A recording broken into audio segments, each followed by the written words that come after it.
Намирам се пред табелата, която се намира на разклона за влизане в парк Сини камъни, природен парк Сини камъни. И може да видите зад мен горе-долу каква е гледката. В общи линии продължаваме пеша. Оставяме си тук колата, тъй като не знаем какво е положението с пътя нагоре. И за по-сигурно, за да не ми затрябва някой да ни спасява, продължаваме пеша.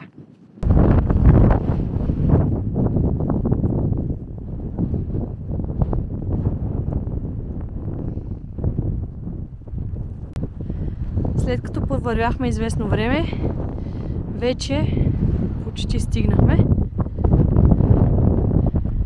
Тук може да видите всъщност обяснено какво представляват адаптационните волиери.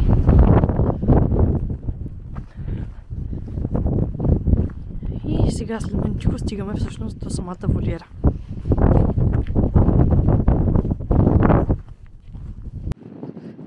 Вече стигнахме, точно зад мен може да видите адаптационната волиера.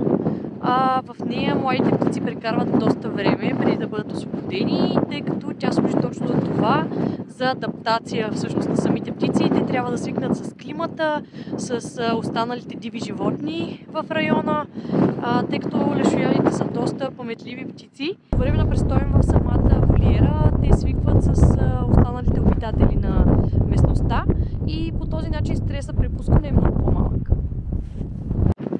Това, което виждате в момента е една от адаптационните волиери, изградени по проект Светло бъдеще за черния лешояд.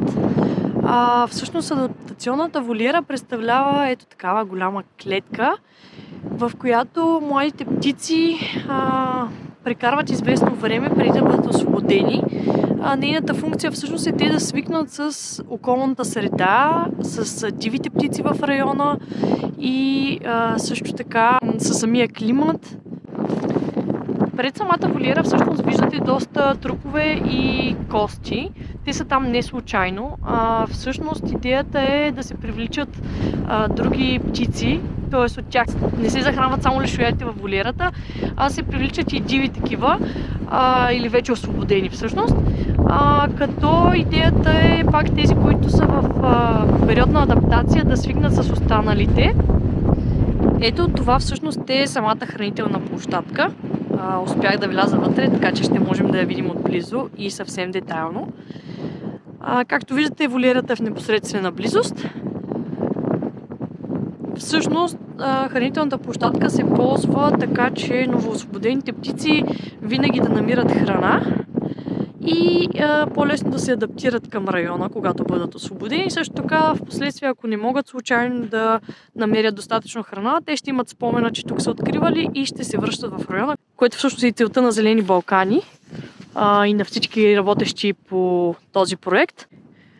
Тук също идват да се хранят и много други животни, освен черните лешояди, белоглави лешояди, скални орли, царски орли.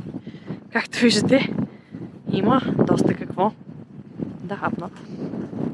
Тази площадка не е избрана случайно. Самата е локация и терена, всъщност, който представлява самата площадка, е под такъв наклон и достатъчно широк, че да могат тези величествени птици да излитат. Тъй като размаха на крилата им достига до 3 метра, те не могат да излетят от земята, както по-древните птици и реално хващат въздушните течения. Тоест трябва им много широко пространство, за да наберат инерция и да могат да излетят и да се вдигнат от земята.